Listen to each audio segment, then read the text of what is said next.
صل على محمد حبل النبي توفى صل على محمد يا رب صل عليه وسلم يا رب صل على محمد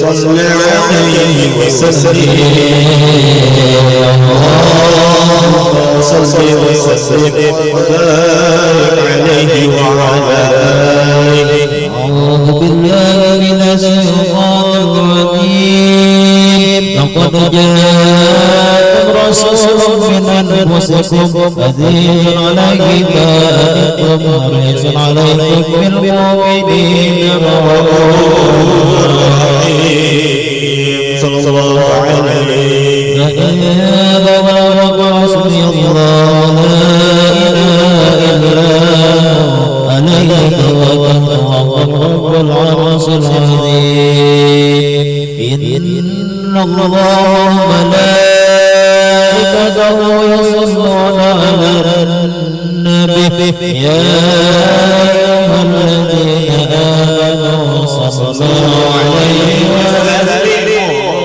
تسليما اللهم صل وسلم وبارك عليه وعلى آله. بسم الله الرحمن الرحيم الحمد لله قوي سبحانه الواهب الرحمن المنصور الغضب أكرمه وإحسانه صلى الله عليه تعالى وهو بشانه خلق الخلق لحكمة وطوى عليه علمه وبسط لهم من برد المنة ما ذرت به في عقله وأرسل لأشرف الخلق وبالعبده الرحمة ألا تقر العدل بحق هذا العبد المحبوب فهذا سبب هذا سبب في عمل شهادة وما أعظم الذي ربي بالمنان وما أعظم الذي ندرى من حضرة الإنسان سورة كانت ربي المحمود صلى الله عليه ربي بدونها نفرد وترد ودعوى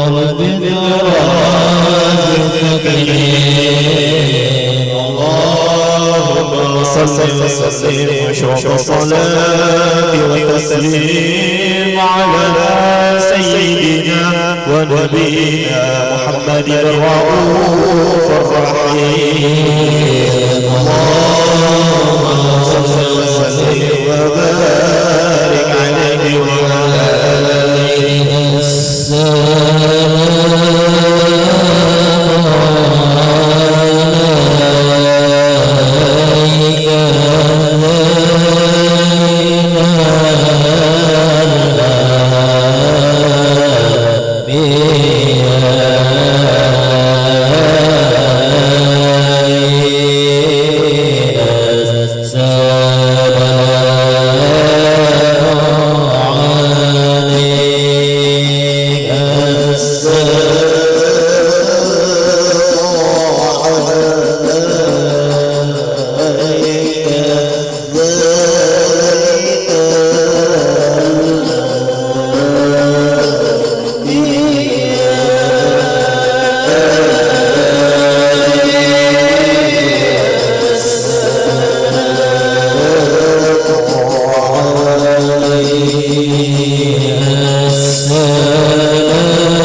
بالعالم قدسه الواسع تدل القضب انتشر به بالقريب والساسع وله الحمد الذي نصر أمراضه بدعداد ولا يؤمن تقطعه بكسر الجبدات أي زفرة العالم بالمكان صورة هذا الإنسان ليتسمع بأذن الصفدات وتنتسر عصره في الأكوان فما من شرع الصلاة بقلب منيب إلا بثواب فضل على هذا الغبيب يا لقلب سروره قد توالى بحبيب عبدنا موالا ذلما شرف الودود بنور ومر الكون بهجة وذمالا قد ترقى بحسن على المقام وتنال به وتعالى لغذنه العيون وذنته بشرا كاملا يذيع الضلال وهو بالبعد علم ما قد رأته رفعة سهوله وكمالا وسبحان الذي أبدل من حضرة الامتنان ما يتضل باللسان ويبيض القلب والجنان انتشر منه بالعالم الدون والظهور ما بلغ الحلق كنور فتبارك الله من إله كريم بشرت آية بذكر الحكيم ببشارة لقد جاءكم رسول من أنفسكم عزيز عليكم ما عنتم حريص عليكم بالمؤمنين رؤوف رحيم فمن بعد هذه البشارة وتوفق السليم وقد يهدي إلى صراط مستقيم اللهم صل وسلم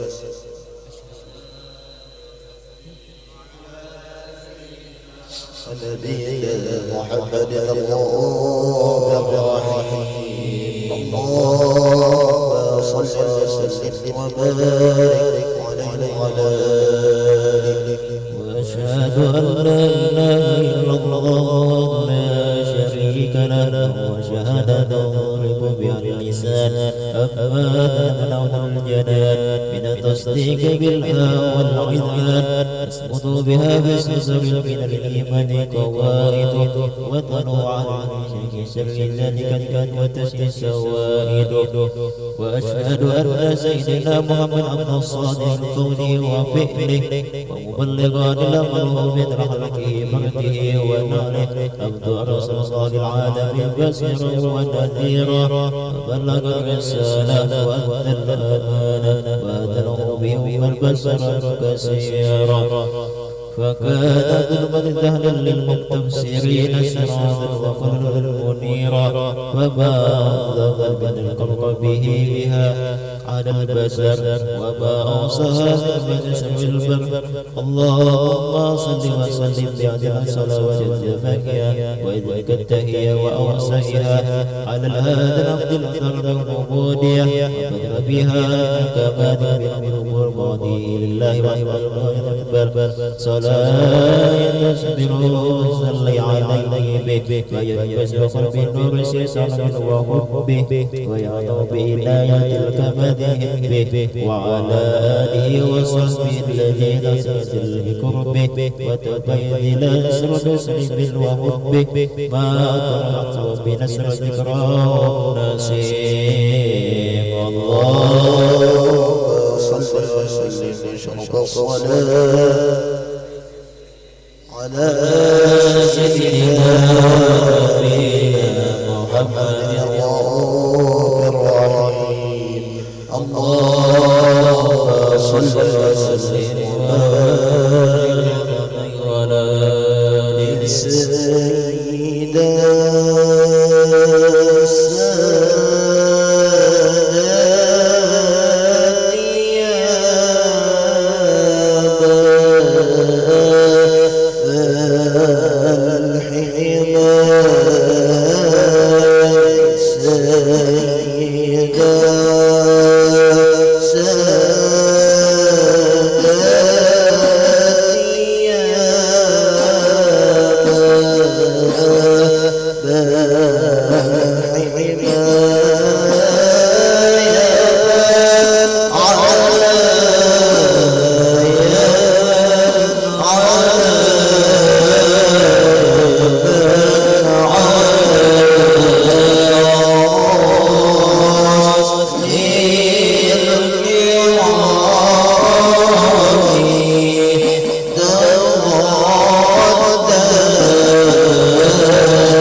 وسلم وبارك عليه وعلى آله.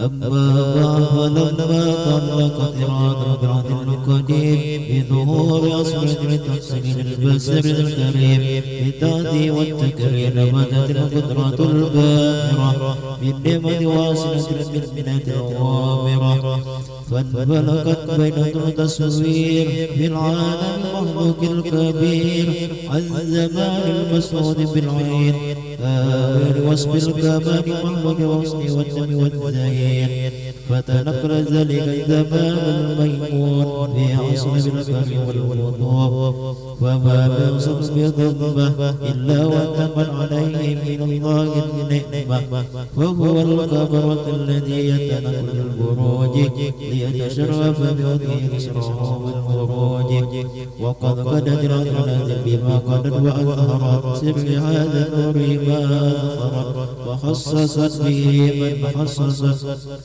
فكان مستقر برسمة الفاهرة والأرحم السريف الطاهرة فانتابت ربع الرسالة البشر لقد البشر ونورا حيث خلقه وبخر فتنعي البدر الغروب بأن يرقم بهذا القرطاس ما لديه على ذلك نور مغروب وإن كان الأسئلة تصوي وسوى ذلك المنصوب تسوية كل الساكين من خوز المؤمنين والترويل المتقلب بهذا النور المبين وإلا فأن تغرب العالم أنصه لخير المنام ولكن قد تدبير وحفظته من سر أسرف المخلوق وما أكرمه بها مولده نفا للذي عم العالمين وبكيت رايات الكون مسرات على المريم والصور والسنين دائما بخيرات الكريمة ولين تسمي الإنسان الأسرة العظيمة ولا الله يدعو بمتكلم والسامي ولا الله يدعو بمتكلم والسامي ولا الله يدعو بمتكلم والسامي فيدعونا للصفات هذا النبي الشافي ويدعون برغم ذلك النعيم الله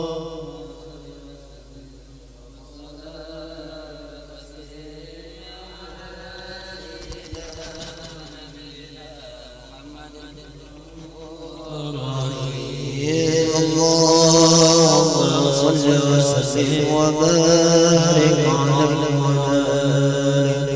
اللهم صل وسلم وبارك عليه وعلى آله وقد آن للقمر أن يفطر حرقت فيه الأنامل مما استفاده البحر من صفات هذا العبد المحبوب الكامل وشمائله التي هي أحسن شمائل وهنا حسن أن نثبت ما بلغ إلينا في شأنها جل الحبيب الأخبار وآثار ليتشرف بكتابته القلم والقرطاس وتتنزه في حدائقه الأسماء والأبصار وقد بلغنا في الأحاديث المشهورة أن أول شيء خلقه الله هو النور المولع في هذه السورة ونورها جد الحبيب أول مخلوق برج في العالم ومنه تقرع الوجود خلقا بعد خلق فيما حدث وما تقادم وقد أخرج عبد الرزاق بسنده عن جابر بن عبد الله الأنصاري رضي الله عنهما قال: قلت يا رسول الله بأبي وأمي أخبرني عن أول شيء خلقه الله قبل الأشياء. قال: يا جابر إن الله خلق قبل الأشياء نور نبيك محمد صلى الله عليه وسلم بالنور وقد ورد من حديث أبي هريرة رضي الله عنه أنه قال رسول الله صلى الله عليه وسلم كنت أول النبيين في الخلق وآخرهم في الثبات.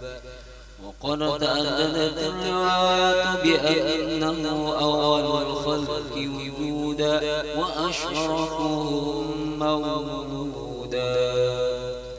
ولما كانت السعادة الأبدية لها ملاحظة خفية اختصت من شاء من البرية بكمال الخصوصية فاستودعتها جد نور المبين أصلا وبطونا من شرفته من العالمين. فتنقلها جد نور من صلب آدم ونوح وإبراهيم حتى أوصلت يد العلم القديم إلى من خصصت من تكريم أبيه الكريم عبد الله بن عبد المطلب القدر العظيم وأمه التي في المخاوف آمنة السيدة الكريمة آمنة. فتلقاه صلب أمر الله فألقاه إلى بطنها وضمت أشياءها بعونة الله محافظة على حقها للدرة وسويها. فحملت برعاية الله كما ورد عنها حملا خفيفا لا تجد له سقلا ولا تشكو منه ألما ولا عيلا حتى من شرب لشان حمله وكرم بروزه إلى عالم شهادة تنبسط على أهل هذا العالم قيود فضل وتنتشر فيه آثار مجد الصميم. اللهم صل وسلم أشرف الصلاة والتسليم على سيدنا محمد الرؤوف الرحيم. اللهم صل وسلم وبارك عليه وعلى آله. وموضوع لقدره هذه درة المكنونة والجوهرة المنصونة والكون كل يحصي به يحصي في سرور وابتهاج بقرب ظهور إشراق هذا الصراط والعيون متشوقة إلى بروزه متشوقة إلى التقاط جواهر كنوزه. وكل دابة لقريش نطقت به فصيح العبارة معلنة بكمال البشارة. وما من حامل حملت في ذلك النعام إلا تتبي حملها بغلام من بركات والسعادة هذا الإمام. ولم تزل الأرض والسماوات متطرقة بعين الفرح بملاقاة أشرف البرية وبرزه من عالم الخفاء إلى عالم الظهور بعد التدخل في البطون والظهور. فأظهر الله بالوجود بهجة التكريم وبسط في العالم الكبير مائدة التشريك والتعظيم ببروز هذا البشر الكريم. اللهم صل وسلم الصلاة والتسليم على سيدنا ونبينا محمد الرؤوف الرحيم. اللهم صل وسلم. فحين قربها ووقعها هذا الحبيب أعلنت السماوات والأرضون وما فيهن بالترحيب وغطار الجود الإلهي على أهل الوجود تزيد وألسنة الملائكة بتبشير العالمين تعز. سبحان الله والحمد لله ولا إله إلا الله والله أكبر. سبحان الله والحمد لله ولا إله إلا الله والله أكبر. سبحان الله والحمد لله لا إله إلا الله والله أكبر. والقدرة شفت فينا هذا المستور ليبرز نوره كاملا في عالم الظهور نور رباه كل نور وأقبل الحق حكمه على من أتم الله عليه النعمة من خواص الأمة أن يحضر عند وجهه أمة تأنيسا لجنابه المسعود ومشاركة لها في هذا السمات الممدود. فحضرت بتوفيق الله سيدة مريم وسيدة آسيا ومعهما من الحور العين ما قسم الله له من الشرف بالقسمة الواهية. فأتى الوقت الذي رتب الله على حضوره وجود هذا المولود فانفلق صبح الكمال من النور عن عمود وبرز الحامد المحمود لله بالتعظيم والسجود. صلى الله عليه وسلم صلى الله على محمد صلى الله عليه وسلم صلى الله على محمد يا ربي صل وسلم. يا نبي سلام عليك يا رسول سلام عليك يا حبيب سلام عليك صلوات الله عليك. الله يا نبي سلام عليك يا رسول سلام عليك يا حبيب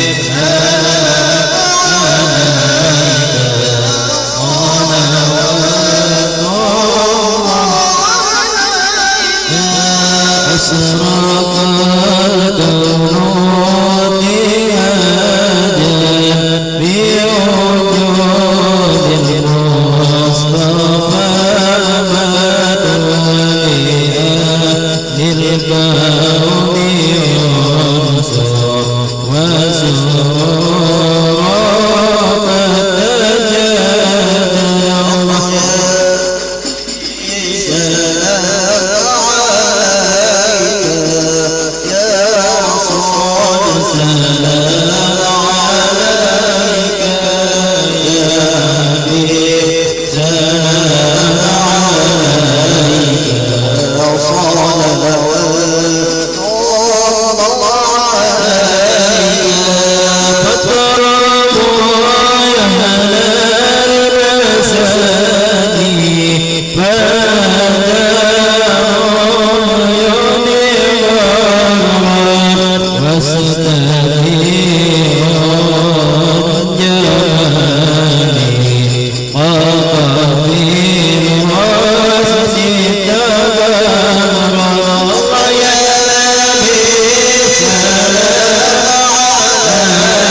ولقد اتصف صلى الله عليه وسلم من محاسن الأخلاق بما تليق كتابته متون الأوراق.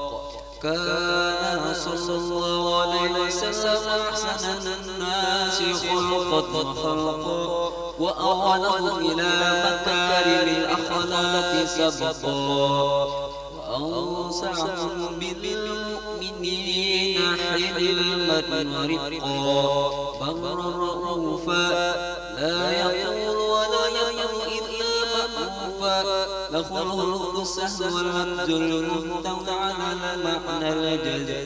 إذا دعاه المسكين أجابه إجابة معجلة وهو الشفيق الرحيم باليتيم والأرملة وله مع سهولة أخلاقه الهيبة القوية التي تنتعد منها فرائص الأقوياء من البرية.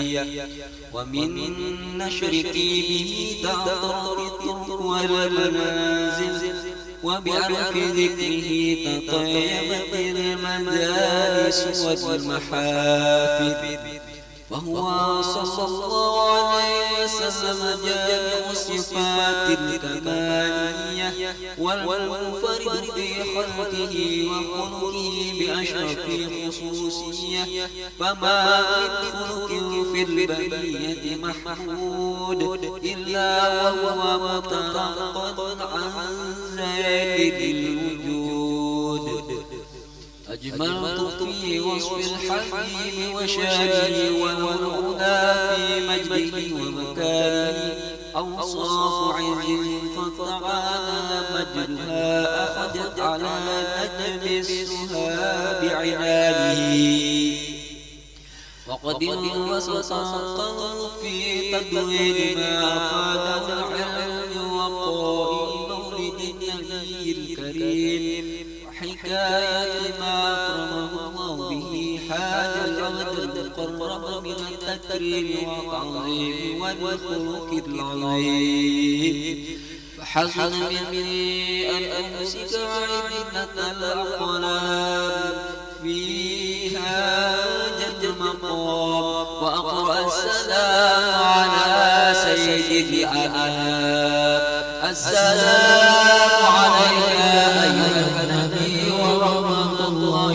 وبركاته السلام عليك أيها النبي ورحمة الله وبركاته السلام عليك أيها النبي ورحمة الله وبركاته وبذلك يسن الخط كما يسن التقديم وعليه أفضل الصلاة والتسليم اللهم صل وسلم شرف الصلاة والتسليم على سيدنا ونبينا محمد الرؤوف الرحيم اللهم صل وسلم وبارك عليه وعلى ضاءت به كل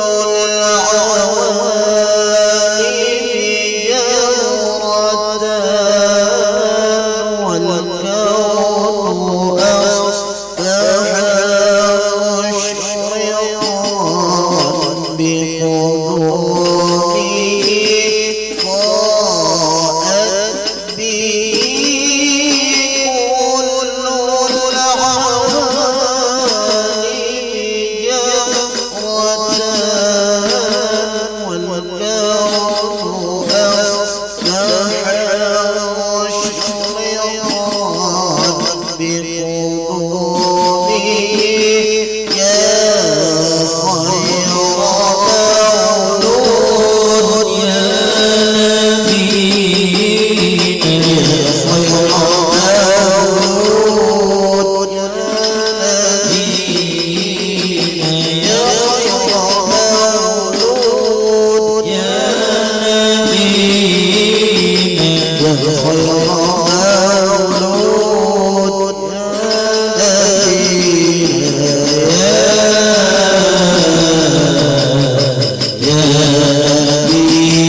بسم الله الرحمن الرحيم.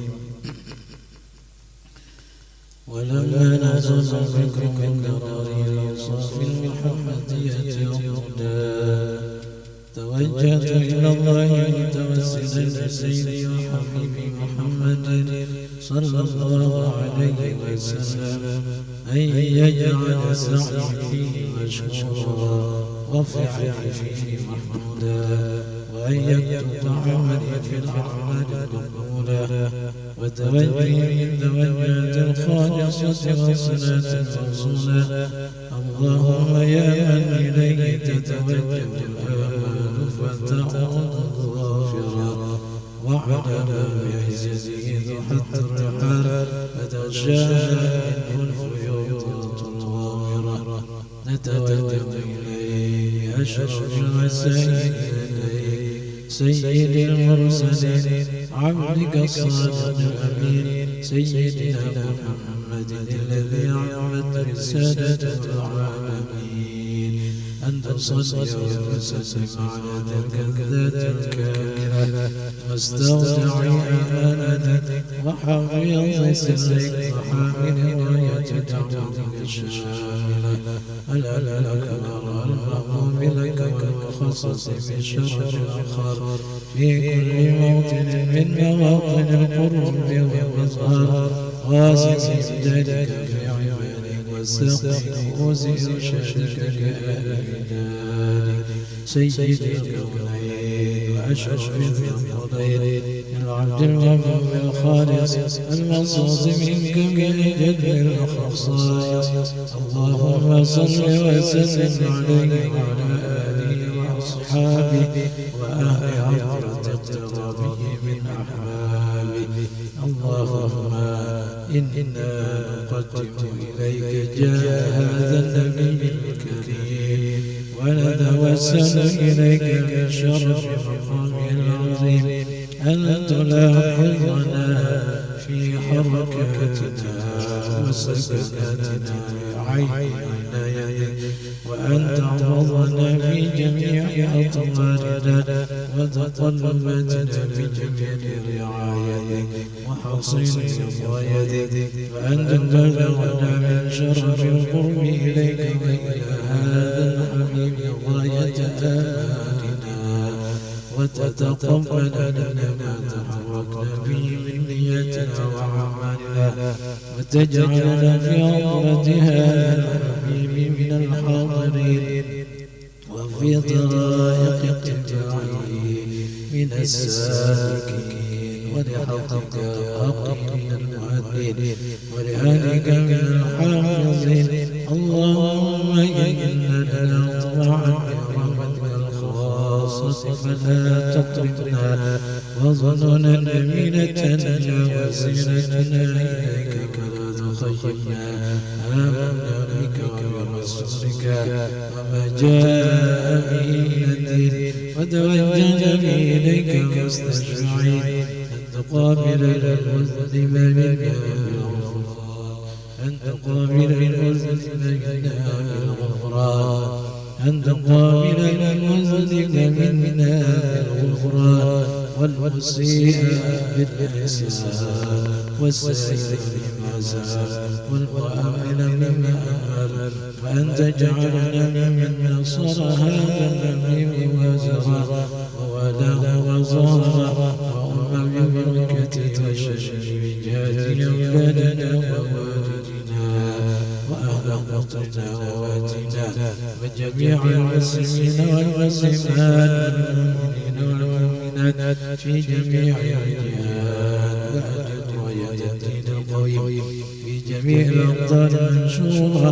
ومعالم الإسلام والإيمان بأهلها معمورة معنى مسرورة واكشف اللهم كربة المكروبين واقضي دين المدينين واغفر للمذنبين وتقبل توبة التائبين انشر رحمتك على عبادك المؤمنين أجمعين واقم شر المعتدين والظالمين وبسط العدل لولاة الأمر في جميع النواحي والأقطار وأيده بتأييد من عندك ونصر على المعاندين من المنافقين والكفار واجعلنا يا رب في الحسن من جميع البلايا واجعلنا يا رب في الحسن الحسين من جميع البلايا واجعلنا يا رب في الحسن الحسين من جميع البلايا في الحرز الزكي الذنوب والخطايا وأدمنا بالعمل والطاعة والصدق بقوة القائمين وإذا توفيتنا فتوفنا مسلمين المؤمنين واختم لنا منك بخير أجمعين وصل وسلم على هذا الحبيب المحبوب وصل وسلم على هذا الحبيب المحبوب وصل وسلم على هذا الحبيب المحبوب للأجسام والأموال والقلوب وعلى آله وصحبه ومن إليه منسوب وآخر دعوانا أن الحمد لله رب العالمين قبل الله منكم منا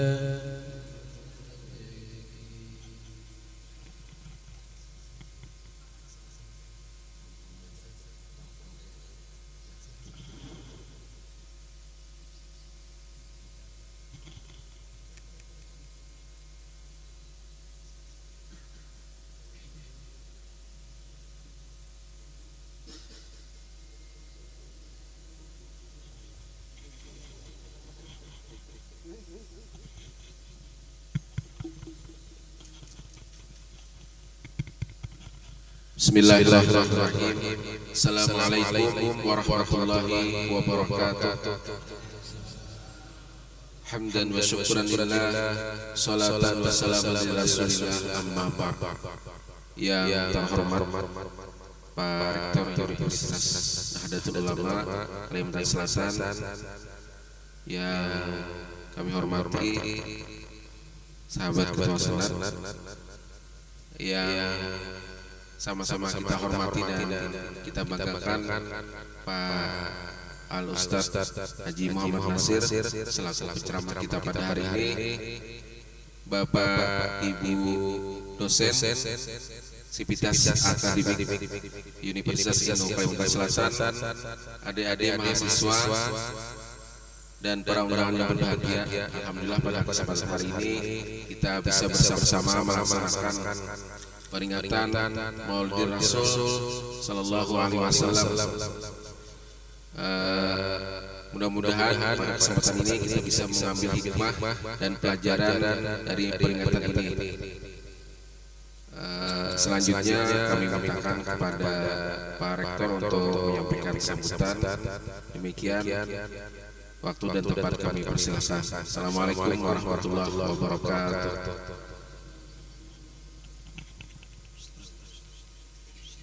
Assalamualaikum warahmatullahi wabarakatuh. Alhamdulillah, salatu wassalamu ala Rasulillah sayyidina Muhammad ibn Abdullah wa ala alihi wasahbihi wa wala.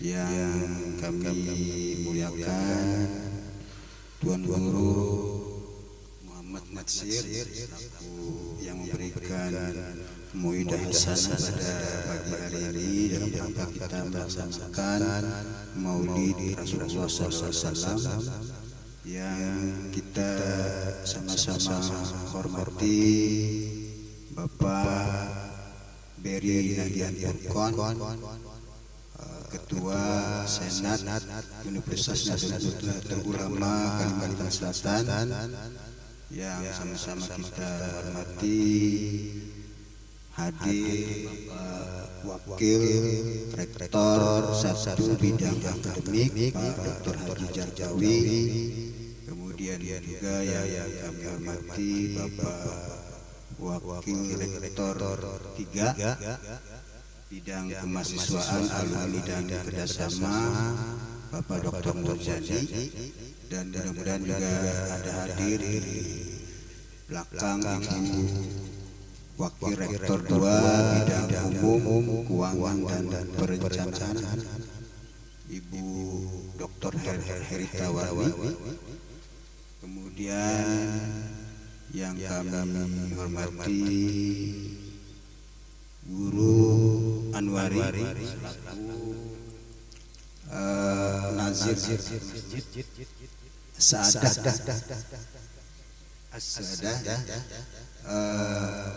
Masjid Kampus Nadatul Ulama, dan Bapak Ibu dosen yang hadir, kemudian juga anak-anak kami baik dari DPM, dari BEM maupun UKM mahasiswa, dan juga tentu saja panitia yang hadir bersama-sama.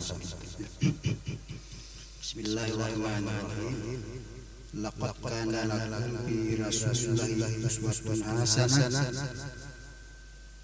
yang artinya kurang lebih sungguh telah ada pada diri Rasulullah suri tauladan yang baik bagi Quran surah Al-Ahzab 21.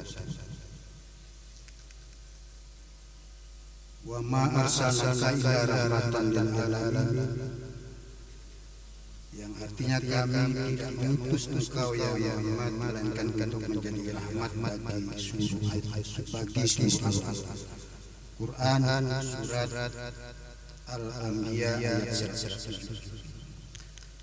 Hari ini kita melaksanakan memperingati Maulid Nabi besar Muhammad SAW, yang tadi sudah dikatakan bahwa terdapat suri tauladan yang baik pada diri, dan juga tidak diutus beliau melainkan menjadi rahmat bagi seluruh rahmatan lil alamin.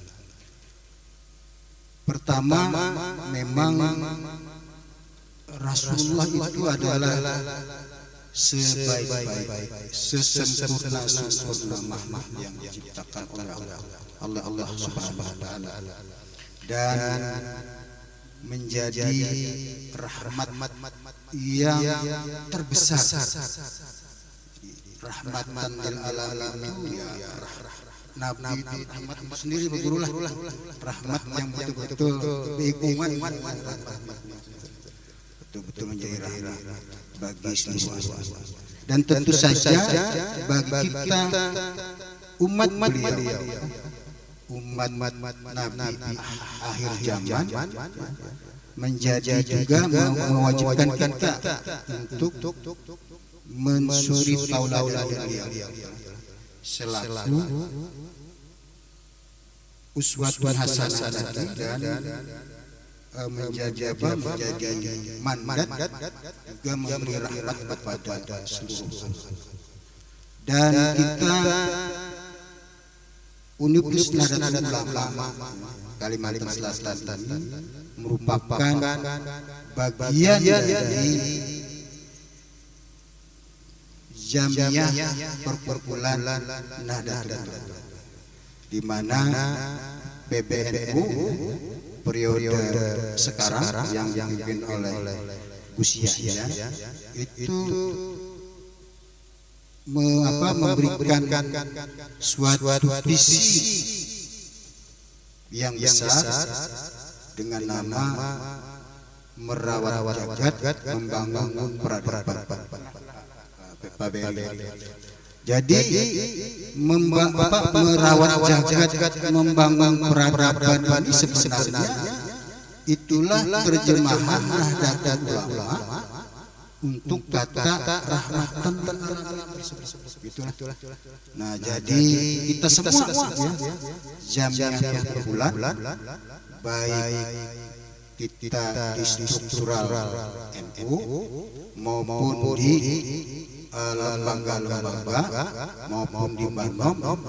Jadi UNU itu salah satu bagian dari lembaga NU, lembaga NU di bawah yang disebut dengan Lembaga Perguruan Tinggi Nahdlatul Ulama atau LPTN. Jadi UNU itu bagian. Makanya ya UNU memang juga berkewajiban dengan seluruh kiprahnya itu ya menjaga, mengawal aswaj Islam, ahli sunnah dan tadi menjaga juga untuk visi yaitu tadi ya merawat jagat, membangun peradaban. Jadi kita selaku bagian dari jamiah NU ini bukan hanya kita ingin menjadi rahmat untuk kalangan kita sendiri di bagian ada di Indonesia, bukan hanya di Indonesia, tapi jagat kan artinya semesta, bumi semesta. Jadi itulah kira-kira.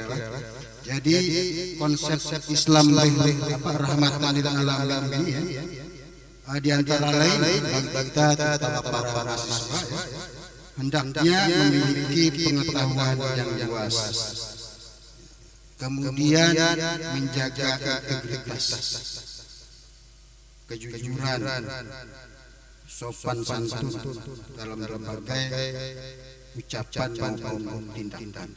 Nah, ini kan kata integritas ini sekarang menjadi luar biasa. Nah, kalau kita bisa mengambil pelajaran apa yang terjadi pada universitas kakak kita, yaitu Universitas Lampung Murat. Bapak ini orang WM. Jadi apa yang terjadi di situ itu adalah hal yang menyangkut tercederanya integritas. Jadi sebagai orang yang berilmu, yang menjadikan ilmu itu sebagai untuk kita berzikir kepada Allah Subhanahu wa taala, kejujuran itu sangat penting. Nah, ini juga menjadi pelajaran bagi kita semua.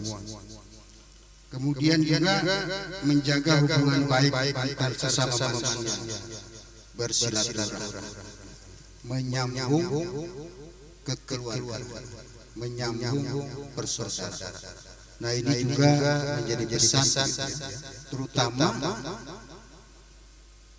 silaturahim di antara kita, di antara kita di UNU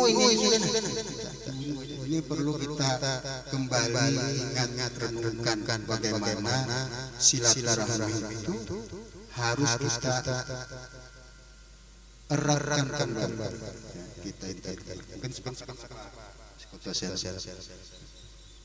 Dan tentu saja kita bersilaturahmi itu saling peduli dan saling menolong antar kita semua.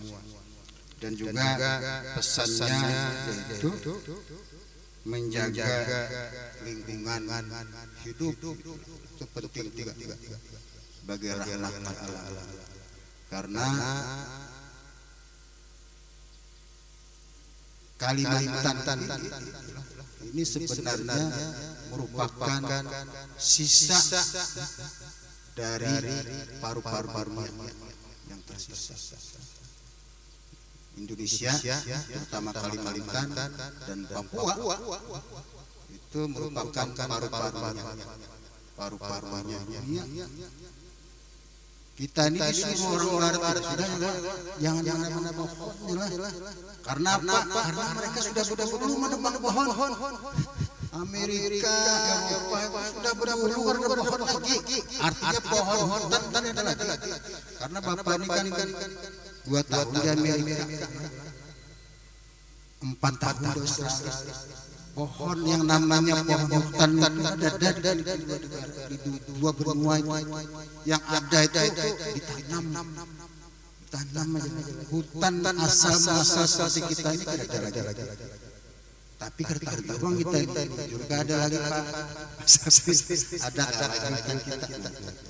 Tapi sebagai apa benteng orang-orang lingkungan beliau sangat dari karena orang-orang direktur ini kita top ini orang-orang tanah Pak Ketua Senat kita ini ketua atau direktur Walhi Nasional direktur Walhi Nasional sangat membanggakan. Mungkin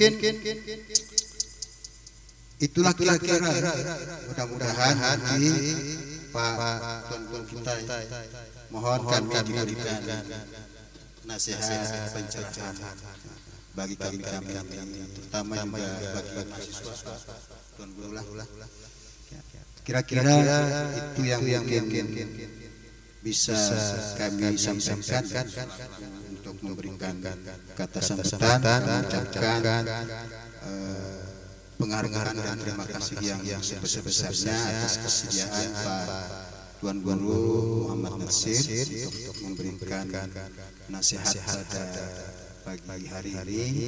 Kemudian juga terima kasih kepada seluruh yang hadir dari Senat, kemudian dari pimpinan, kemudian juga dari para dosen dan juga para mahasiswa yang berhadir pada pagi hari ini. Dan tentu saja yang terakhir, walaupun yang bukan tidak penting, malah sangat penting kepada panitia, saya mengucapkan terima kasih yang sebesar-besarnya. Dan tentu saja pada pengurus masjid yang merancang acara ini sehingga terselenggara dengan sebaik-baiknya. Salah hilap mohon maaf. Demikian wallahu illa muhtariq. Assalamualaikum warahmatullahi wabarakatuh.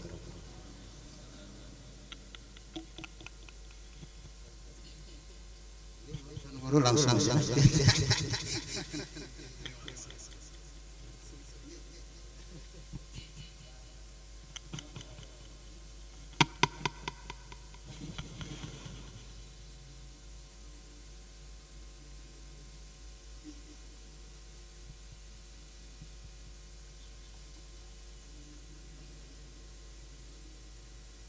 Assalamualaikum warahmatullahi wabarakatuh.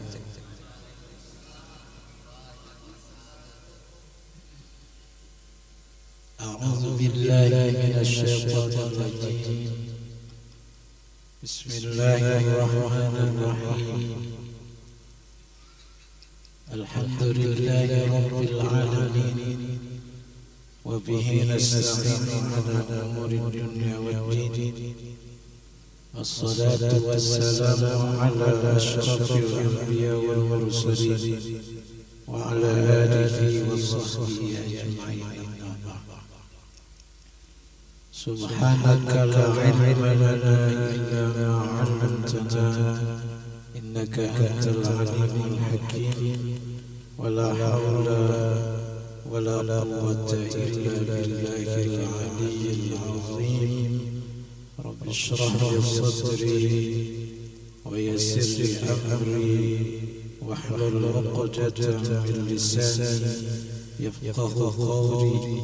وإن يكاد الذين كفروا ليزلقونك بأبصارهم لما سمعوا الذكر ويقولون إنه لمجنون. قال الله سبحانه وتعالى في القرآن العظيم: أعوذ بالله من الشيطان الرجيم. لقد كان لكم في رسول الله أسوة حسنة لمن كان يرجو الله واليوم الآخر وذكر الله كثيرا. وقال النبي صلى الله عليه وسلم: بعثت لأتمم مكارم الأخلاق، أو كما قال رسول الله صلى الله عليه وآله وسلم. Yang sama-sama kita hormati dan muliakan Bapak Rektor, yang sama-sama kita hormati dan muliakan Bapak-bapak dan ibu-ibu wakil Rektor Ketua Senat Panitia Masjid As-Suada, kemudian sahabat-sahabat ulun, kawan-kawan para mahasiswa dan mahasiswi yang luar biasa. Ya, kelihatannya mulai mengantuk sudah. Kadang-kadang semangat. Sejujurnya Pak Rektor terkait hari Sabtu Ustadz Anwari mengambil isiakan acara masjid. Ada belum jawab karena ulun takutan karena hendaknya di universitas Nahdlatul Ulama. Ini kumpulan bahan bakar. Jadi ulun kada ulun sahut baik tidak jawab. Sekali mencet yang kedua. Ngaran lengkap pian lawan pokok. Ulun nih sudah sore, sudah malam minggu. Kayak apa bingung.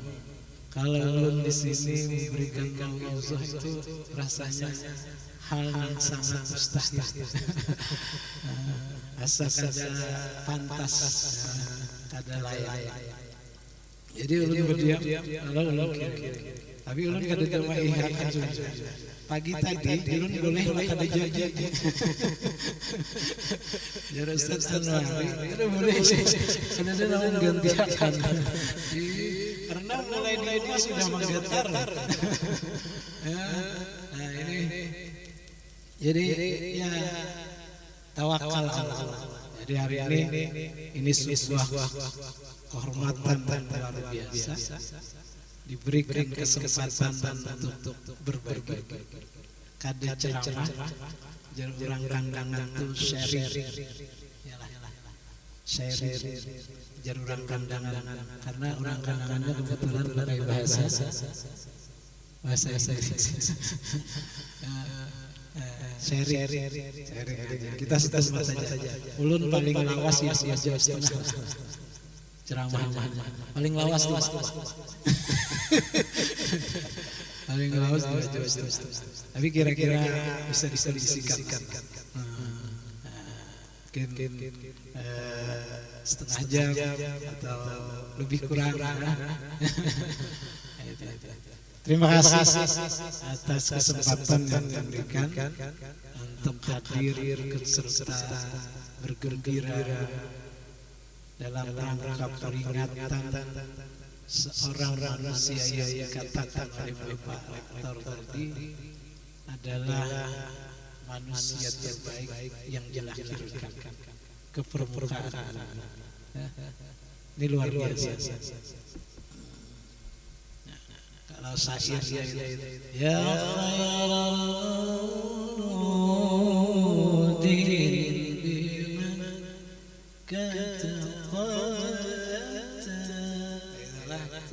itu syairnya ya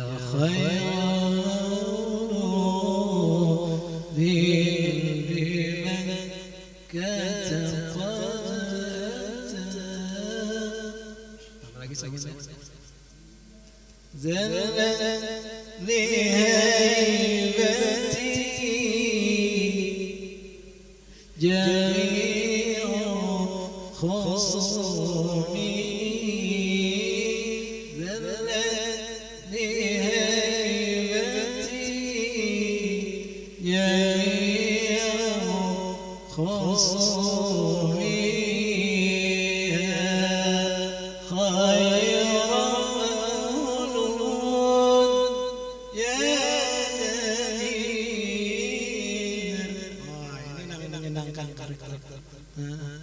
orang yang sebaik-baik terlahir ternyata adalah nama kami.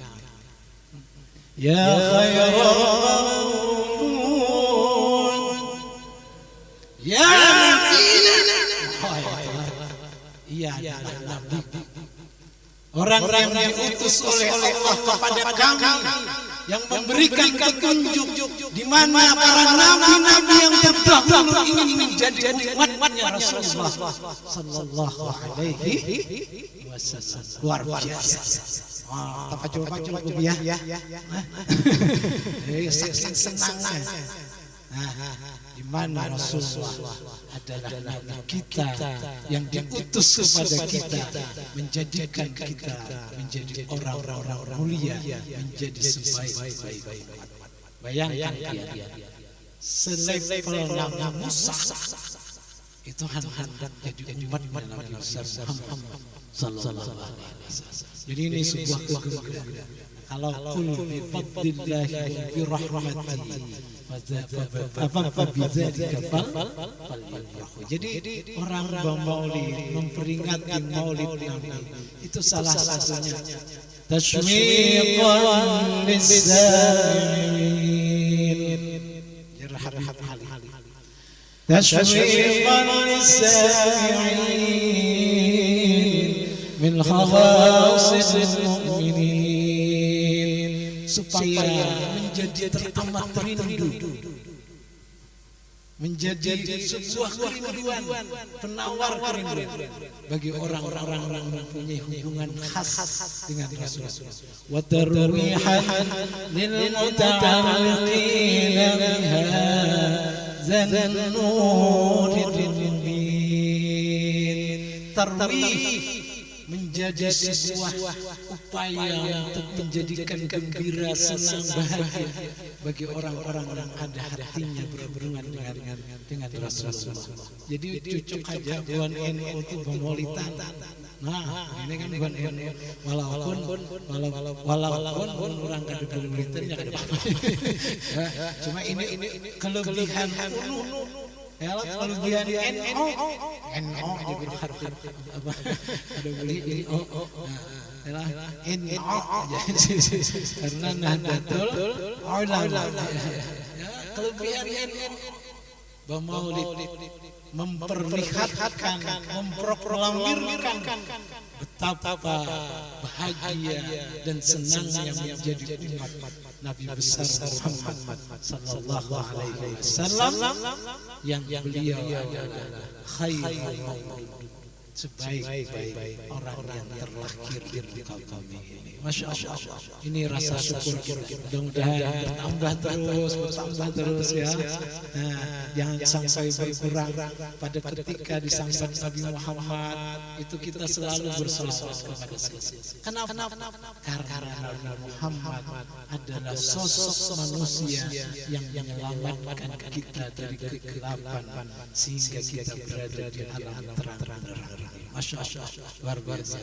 Nah, makanya dalam sebuah hadis termasuk orang-orang kikir, orang-orang pemalar adalah seseorang yang apabila Nabi disambut neraka sedangkan ia kada bersalawat kepada aku. Masya Allah. Nah, jadi ini ya khairul maulud, ya nabiyina, itu adalah Nabi kita. Masya Allah, mudah-mudahan ini menjadi semangat baru bagi kita di setiap kita memperingati maulid Nabi besar Muhammad sallallahu alaihi wasallam. Bujur ya, Sidin itu adalah manusia terbaik. Ini kan kadang-kadang ada pertanyaan itu. Orang-orang kafir bisa bujur kan orang Muhammad. Ujar Habib Ali di dalam Simtun Tural menjawab apa dia fahina baras. Dan saya ada di bagian alimnya wa ma'aburuzihi zahar minal ajaib ma yadullu ala annahu ashraful makhluqin wa afdalul habaib. Ujar Habib Ali, peristiwa yang luar biasa yang terjadi mengiringi kelahiran junjungan Nabi itu adalah salah satu tanda bahwa beliau memang adalah manusia terbaik di muka bumi.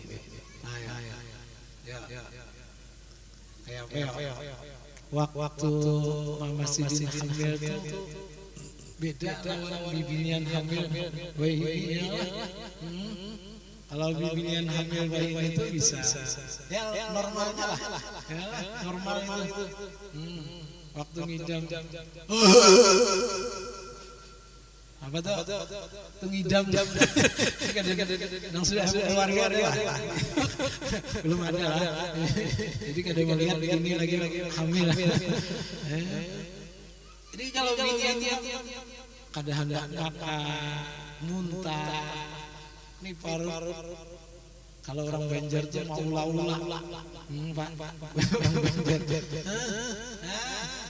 tapi فحملته برعاية الله كما وردنا حملا خفيفا لا تجد له ثقلا ولا تشكو منه ألما ولا عجلا.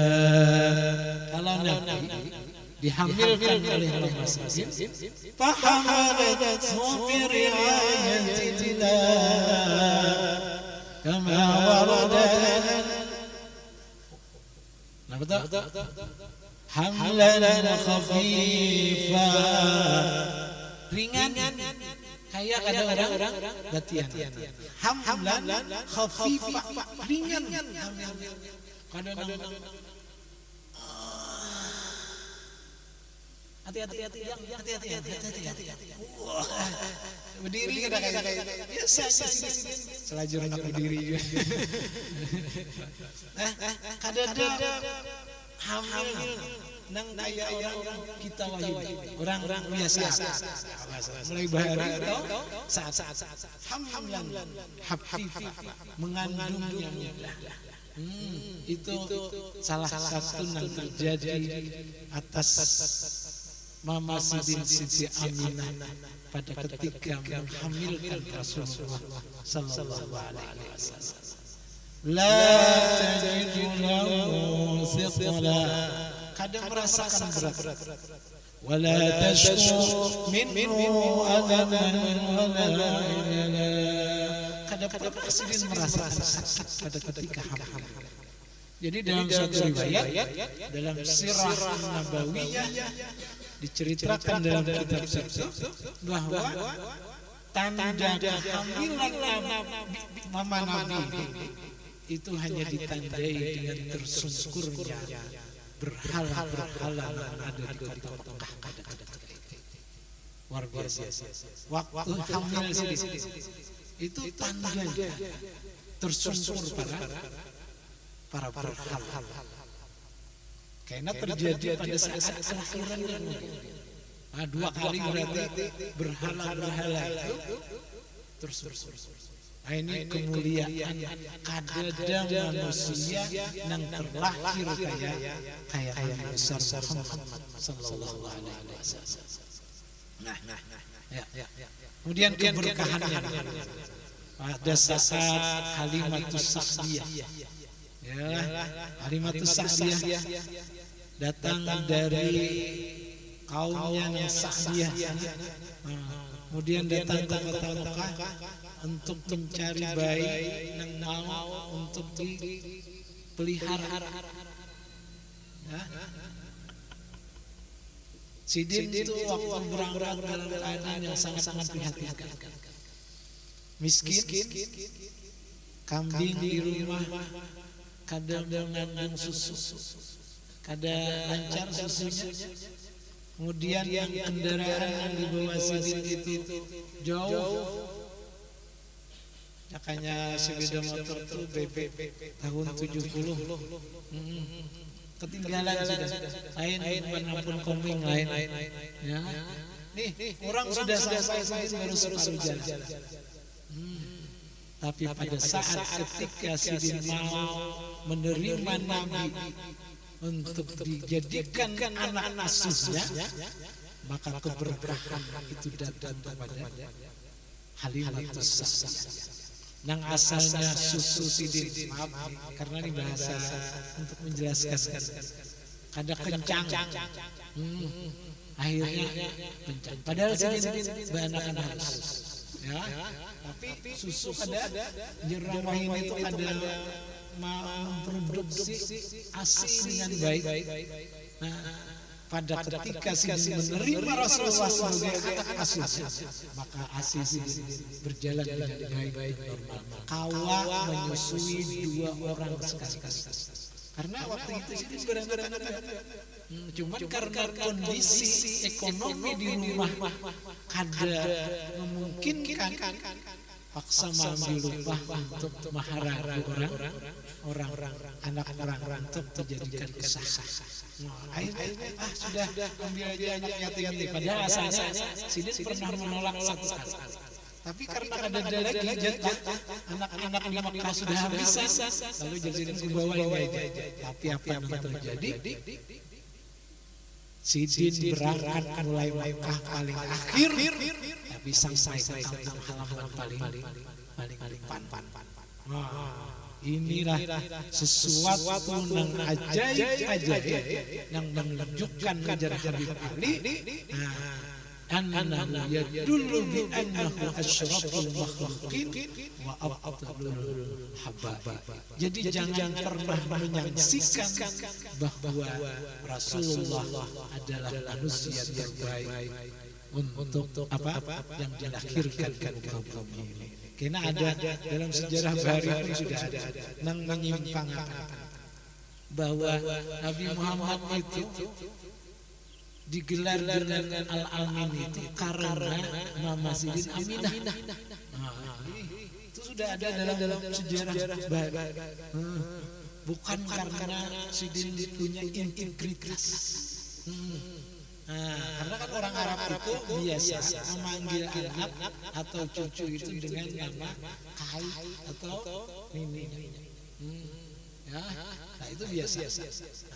Cuma ini kan penyimpangan sejarah yang hendak dilakukan. Mun kada salah itu orang Inggris yang menyatakan. Nah, jadi ini jangan pernah menyaksikan, jangan pernah ragu-ragu, kita tetap meyakini bahwa Nabi adalah manusia terbaik yang dilahirkan ke muka bumi ini, insya Allah.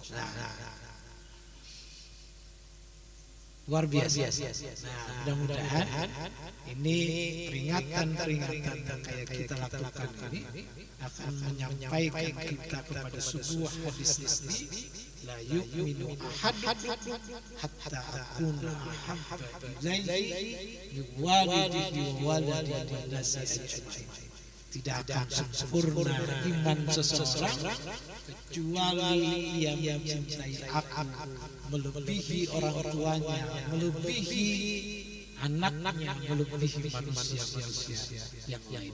Jadi ini gawian yang memang untuk menumbuhkan rasa cinta kepada Rasulullah Sallallahu Alaihi Wasallam.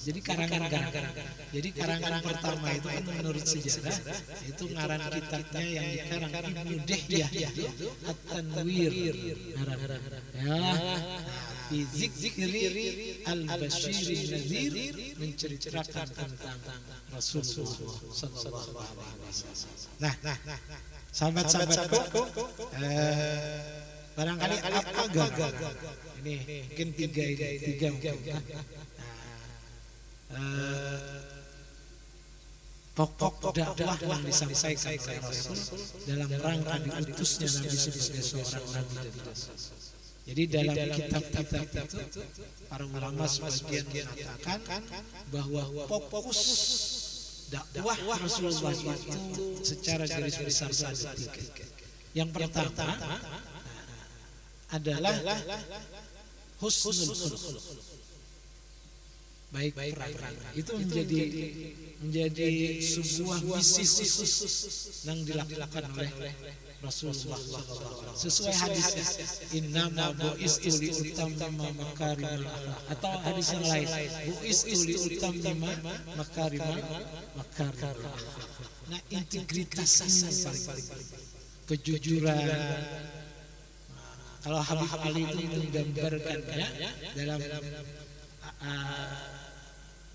karangan Sidin, walaqad ittasafa sallallahu alaihi wasallam mahasinul akhlaq bima tadiqu an kitabati butunul awraq.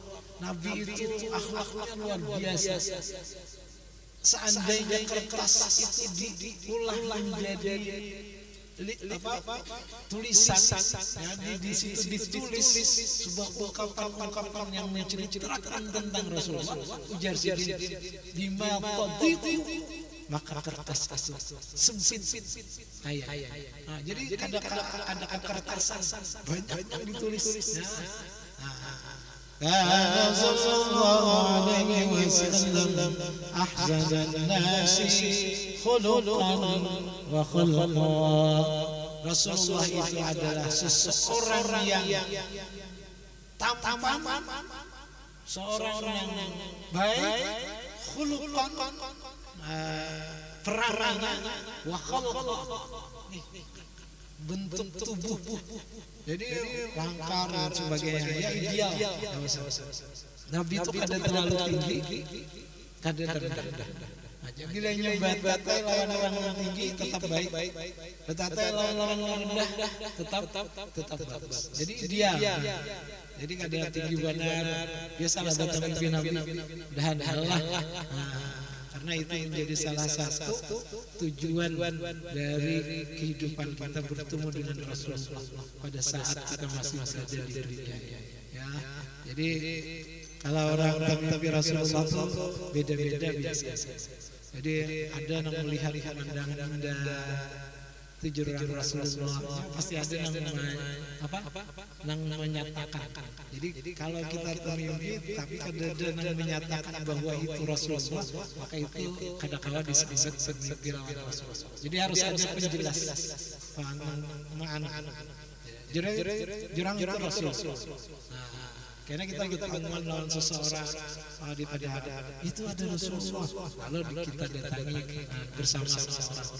Banyak mimpi itu berkisah lawan itu.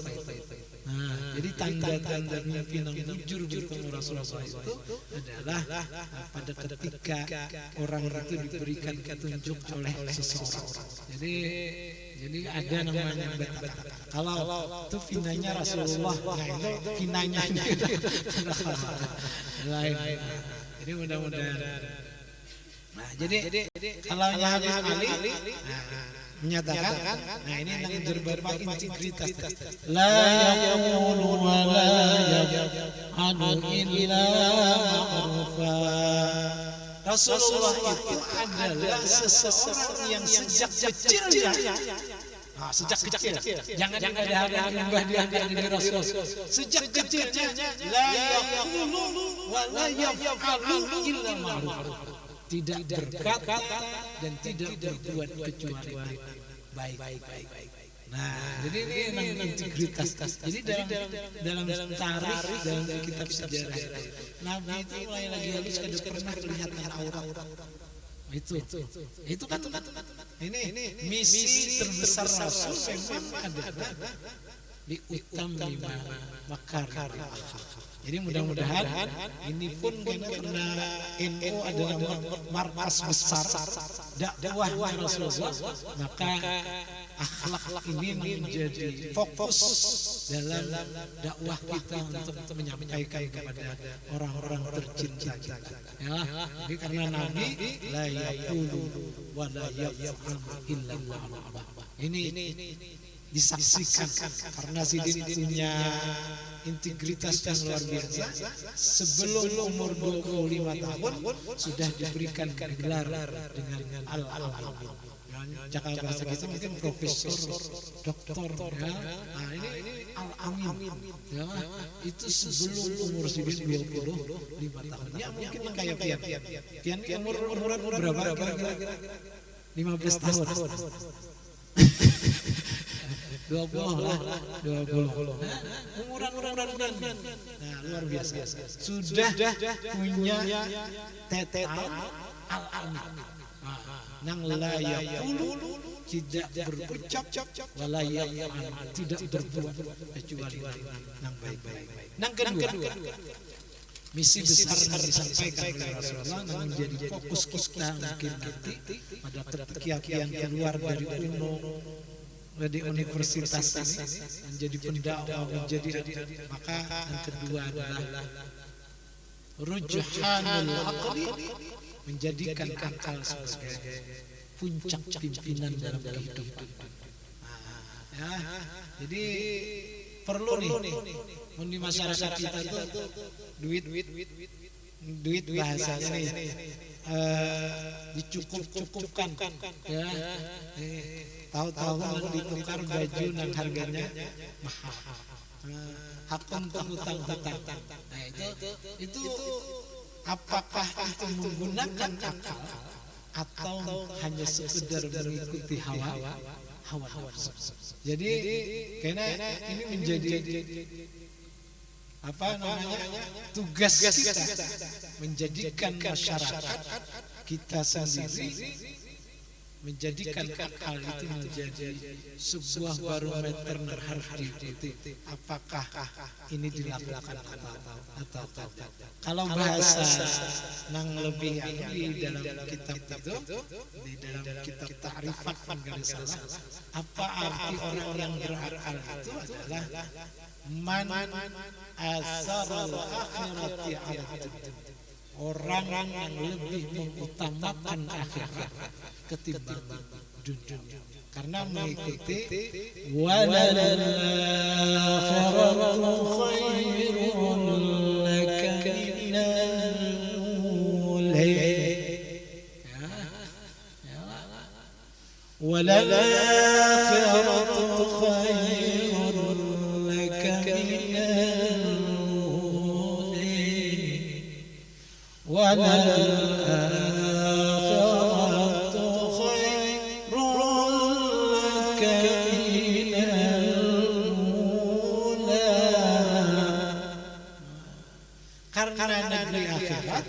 itu lebih baik daripada negeri dunia.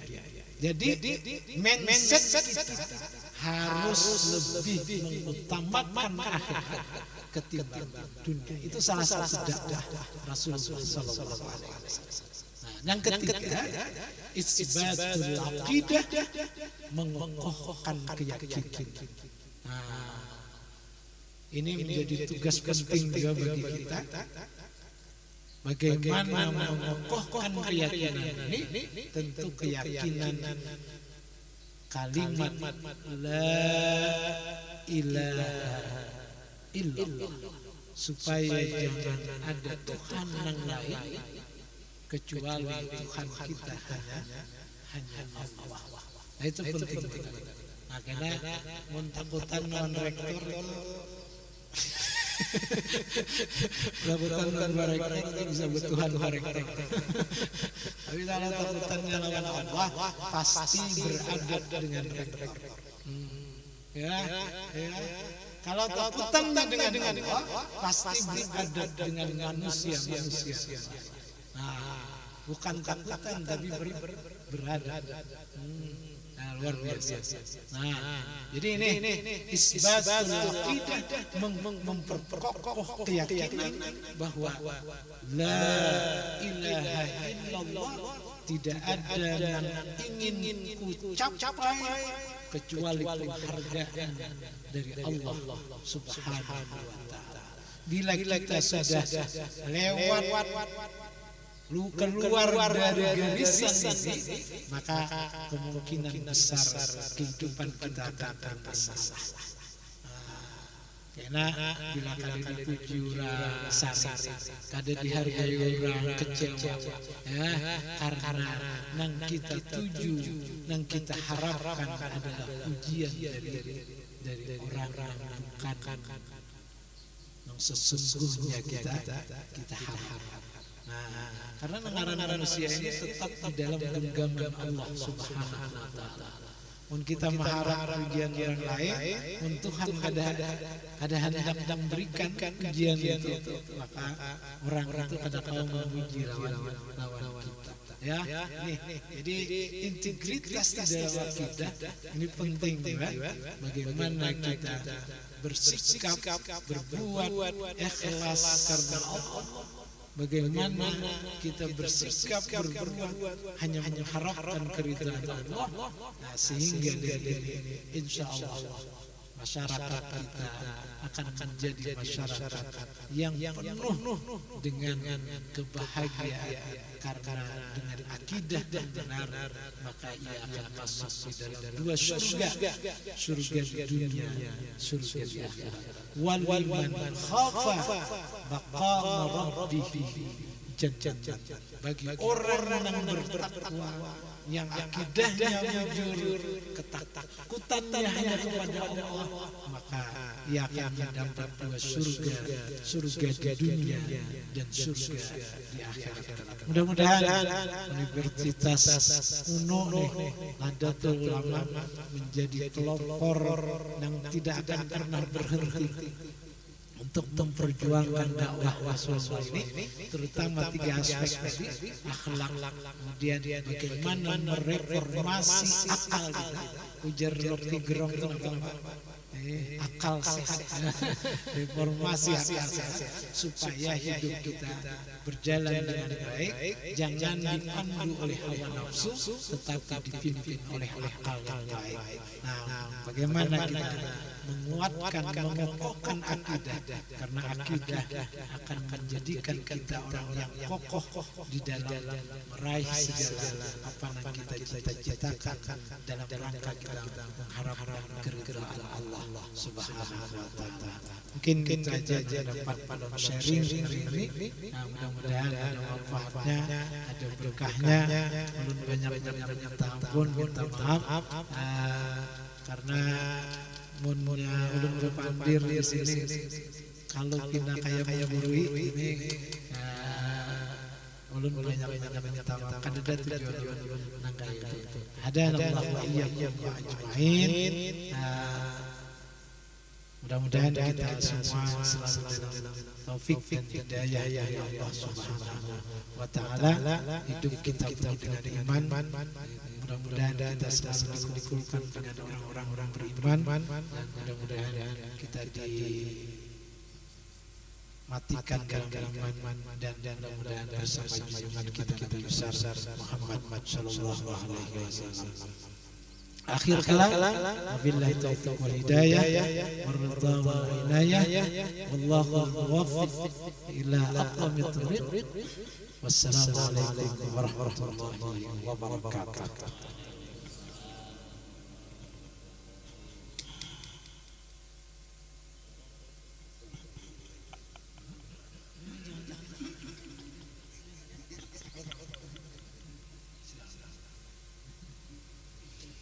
الفاتحة. بسم الله الرحمن الرحيم. الحمد لله إياك نعبد وإياك نستعين المستقيم صراط الذين أنعمت عليهم. بسم الله الرحمن الرحيم. الحمد لله رب العالمين. اللهم صل وسلم وبارك على سيدنا نبينا محمد وعلى آله وصحبه أجمعين.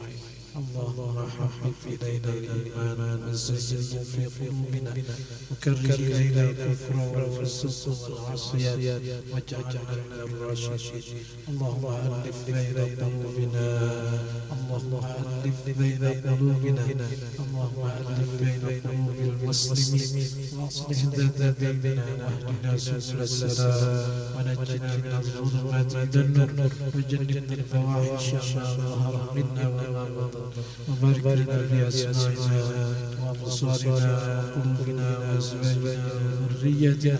تب علينا تب علينا وتب علينا وتب علينا إنك أنت التواب الرحيم.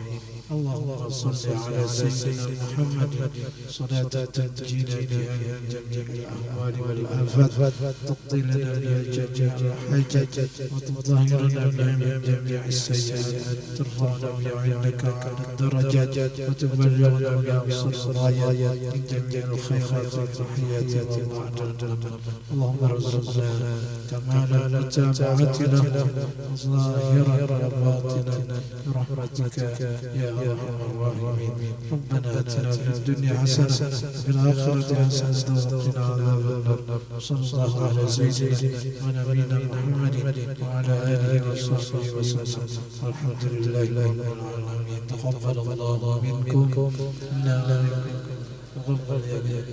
سبحانك اللهم وبحمدك أشهد أن لا إله إلا أنت أستغفرك وأتوب إليك.